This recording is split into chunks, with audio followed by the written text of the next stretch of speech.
আজ মহালয়া, সকলকে জানাই মহালয়ার অনেক অনেক শুভেচ্ছা।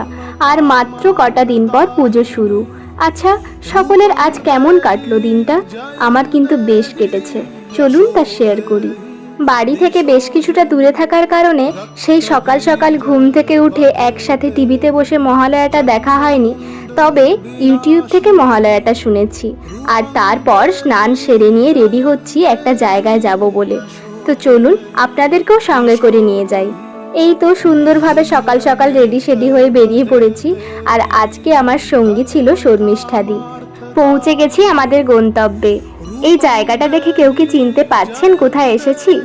হ্যাঁ হ্যাঁ, এসেছি গান্ধীঘাট। আজ আমাদের মন্দির যাওয়ার উদ্দেশ্য ছিল, তবে মন্দির যাওয়ার আগে ভাবলাম এখানে এসে বেশ কিছুটা সময় কাটিয়ে যাই। তো ওখানে বেশ কিছুক্ষণ নিজের মতো সময় কাটিয়েই চলে এসেছিলাম শ্রী দক্ষিণেশ্বরী কালী মন্দিরে। এখানে এসে মায়ের দর্শন করে বেশ ভালোভাবে পুজো দিয়ে আমরা চলে গিয়েছিলাম লাড্ডুজি ধোসা সেন্টারে এখানে ব্রেকফাস্ট করার জন্য। আর এই লোকেশনটা হলো মেদিনীপুরের রাঙামাটি যাওয়ার যে ওভারব্রিজটা রয়েছে, সেই ওভারব্রিজটার গোড়ায় বাঁদিকেই পড়বে দোকানটা। আর এটা হচ্ছে তার মেনু কার্ড।